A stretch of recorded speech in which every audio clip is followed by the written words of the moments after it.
ಎಲ್ಲಾ ಕೆಲಸಗಳನ್ನ ಸರ್ಕಾರವೇ ಮಾಡಲಾಗುವುದಿಲ್ಲ. ಕೆಲವೊಂದು ಕಾರ್ಯಗಳಿಗೆ ಜನರು ಕೈ ಜೋಡಿಸಬೇಕು. ಆಗ ಮಾತ್ರ ಬಡವರಿಗೆ ಅನುಕೂಲವಾಗಲಿದೆ ಎಂದು ತಿಪಟೂರು ಶಾಸಕ ಕೆ ಷಡಕ್ಷರಿ ಹೇಳಿದ್ದಾರೆ.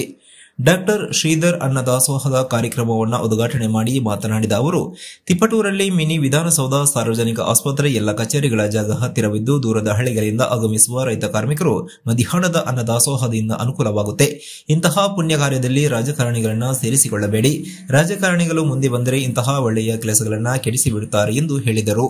ಈ ಕಾರ್ಯಕ್ರಮದಲ್ಲಿ ಇಒ ಸುದರ್ಶನ್, ತಹಶೀಲ್ದಾರ್ ಪವನ್ ಕುಮಾರ್, ನಗರಸಭೆ ಕಮಿಷನರ್ ವಿಶ್ವೇಶ್ವರ ಭದ್ರಗದ್ದೆ, ಯುವ ಮುಖಂಡ ನಿಖಿಲ್ ರಾಜಣ್ಣ, ಪ್ರಧಾನ ಕಾರ್ಯದರ್ಶಿ ಜ್ಯೋತಿ ಗಣೇಶ್, ಕಾರ್ಯದರ್ಶಿ ತಿಪಟೂರು ಕೃಷ್ಣ, ಉಪಾಧ್ಯಕ್ಷ ಕೆಎಂ ರಾಜಣ್ಣ ಮತ್ತಿತರರು ಭಾಗವಹಿಸಿದರು. ವರದಿ ಆನಂದ್, ತಿಪಟೂರು. ಒಂದು ಸ್ಥಳದಲ್ಲಿ ಮಿನಿ ವಿಧಾನಸೌಧ ಕಟ್ಟಿಸಿದ್ದೇವೆ. ಮತ್ತು ಹಿರಿಯರು ಪುಣ್ಯಾತಮರು, ನಾನು ಎಲ್ಲ ಮಾಡಿರೋದು, ಹಿರಿಯರು ಪಾಪ ಪುಣ್ಯಾತಮರು ಈ ಜಾಗ ಕೊಟ್ಟಿದ್ದಾರೆ. ಈ ಯಾವ ಊರಲ್ಲೂ ಈ ಥರ ಇಲ್ಲ. ಸರ್ಕಾರಿ ಕಚೇರಿಗಳು ಒಂದೇ ಜಾಗದಲ್ಲಿ ಇಲ್ಲಿಂದ ಬಂದರೆ ಅಲ್ಲಿವರೆಗೂ ಎಲ್ಲ ನೋಡ್ಕೊಂಡು ಹೋಗ್ಬೋದು. ಆ ರೀತಿ ಒಂದು ಪುಣ್ಯಾತಮರು ಕೊಟ್ಟಿದ್ದರು. ಅದನ್ನು ನಾವು ಕಟ್ಟಡಗಳನ್ನ ಕಟ್ತಕ್ಕಂಥದ್ದು, ಅದಕ್ಕೆ ಮೂಲಭೂತ ಸೌಕರ್ಯ ಕೊಡ್ತಕ್ಕಂಥದ್ದನ್ನ ನಾವು ಮಾಡಿದ್ದೇವೆ. ಈಗ ಹಿರಿಯರು ಹಿಂದೆ ಸ್ವಾತಂತ್ರ್ಯ ಪೂರ್ವಕ್ಕೆ ಮುಂಚೆ ರೈಲ್ ಕಂಬಿ ಹಾಕಿದ್ರು. ನಾವೀಗ ರೈಲ್ ಬಿಡ್ತೀವಿ ಅಲ್ವೇನಪ್ಪ, ಅಷ್ಟೇ ರೈಲ್ ಬಿಡೋದು ನಾವು.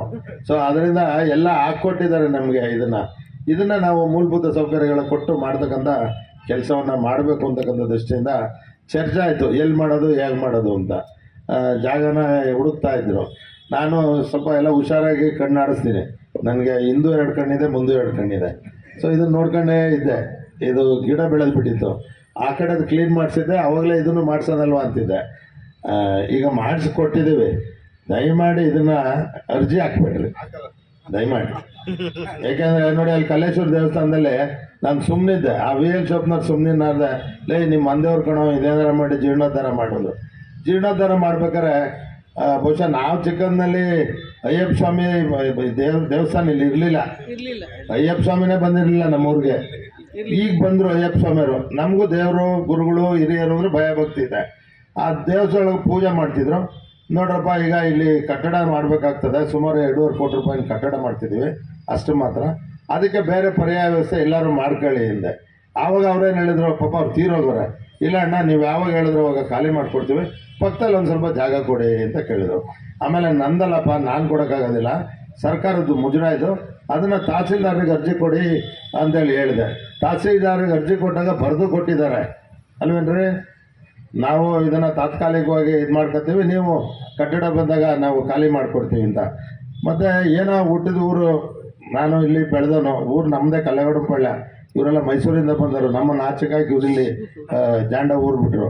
ಅದಕ್ಕೆ ನಾವು ಏನಾರ ಮಾಡಿ ಕೈಲಾದ ಮಾಡೋಣ ಅಂತೇಳಿ ದೇವಸ್ಥಾನ ನಿರ್ಮಾಣಕ್ಕೋಸ್ಕರ ಈಗ ಪೋಳಿ ಮಾಡ್ತಕ್ಕಂಥದ್ದು ಪಾರ್ವತಮ್ಮನಿಗೆ ಶುರು ಮಾಡ್ತೀವಿ. ಅದ್ರ ಪಕ್ಕಕ್ಕೆ ಸುಮಾರು 3 ಕೋಟಿ ರೂಪಾಯಿನ HK ಪಾಟೀಲ್ ಹತ್ರ ಗಲಾಟೆ ಮಾಡಿ, ನೀವು ಇದು ಕೊಡಲೇಬೇಕು, ನಾನೇನು ಕೇಳಿಲ್ಲ ನಿಮ್ಮನ್ನು ಅಂತ ಹೇಳಿದಾಗ ಅವರು 1 ಕೋಟಿ ಕೊಡ್ತೀನಿ ಅಂದರು. ಆಯಿತು ಕೊಡಿ ಅಂತ ಬರೀರಿಂದ. ಅದೆಲ್ಲ ಒಂದೇ ಸರಿ 1 ಕೋಟಿ ಕೊಡಲ್ಲ, 50 ಲಕ್ಷ ಇವತ್ತು ಕೊಡ್ತೀನಿ, ಆಮೇಲೆ ಮುಂದಿನ ದಿನದಲ್ಲಿ 50 ಲಕ್ಷ ಕೊಡ್ತೀನಿ, 1 ಕೋಟಿ ಅಂತೂ ಕೊಡ್ತೀನಿ ಅಂದರು. ಆಯ್ತು, ಸದ್ಯಕ್ಕೆ 1 ಕೋಟಿ ಕೊಡಿ, ಆಮೇಲೆ ನೀನು 2 ಕೋಟಿ ತಗೊಳೋದು ಗೊತ್ತಿದೆ ಅಂಥೇಳಿ 5 ಕೋಟಿ ಬಿಡುಗಡೆ ಆಗಿದೆ ದುಡ್ಡು. ನನಗೆ ಯಾಕೆ ಪಾಪ ದೇವ್ರನ್ನ ಇದು ಮಾಡಲಿ. ಅದಕ್ಕೆ ಅದನ್ನು ಹೇಳಿದೆ. ಅವ್ರ ಪಾಪ ಎಲ್ಲ ಬಂದಿದ್ದರು. ನೋಡಪ್ಪ, ನನ್ನ ಕೈಲಿ ಆಗ್ತಕ್ಕಂಥ ಸಹಾಯ ಇಷ್ಟು. ಸ್ಟೇ ಸೈಡ್ಸ್ ಅಂತ ಇದ್ದಾವೆ, ನಾವು ಅವನ್ನ ಹರಾಜು ಹಾಕ್ಬೇಕು. ನಾವು ಮಾರಕ್ಕೆ ಬರೋದಿಲ್ಲ. ಹಂಗೇನೆ ಹರಾಜು ಹಾಕ್ಬೇಕಾದ್ರೆ ನೀವೆಲ್ಲರೂ ಒಂದು ನೋಡ್ಕೊಂಬನ್ನಿ, ಯಾವ ಜಾಗ ಚೆನ್ನಾಗಿದೆ ಅದನ್ನು ಕಡಿಮೆ ರೇಟಲ್ಲಿ ಇದು ಮಾಡಿಸ್ಕೊಡ್ತೀನಿ. ಮತ್ತು ಅದಕ್ಕೆ ನಾನು MLA ಇದರಿಂದ 5 ಕೋಟಿನೂ ಅಲ್ಲ, ಸಾರಿ, 5 ಲಕ್ಷನೂ ಹಾಕ್ಕೊಡ್ತೀನಿ ಅಂತ ಹೇಳಿ ಅವ್ರಿಗೆ ಮಾತು ಕೊಟ್ಟಿದ್ದೆ. ಆ ಪ್ರಕಾರ ಅವ್ರು ಬಂದು ಉಪಯೋಗಿಸ್ಕೊಂಡ್ರೆ ಅಷ್ಟೊಂದು ನಾನು ನೆರವೇರಿಸ್ಕೊಡ್ತೀನಿ.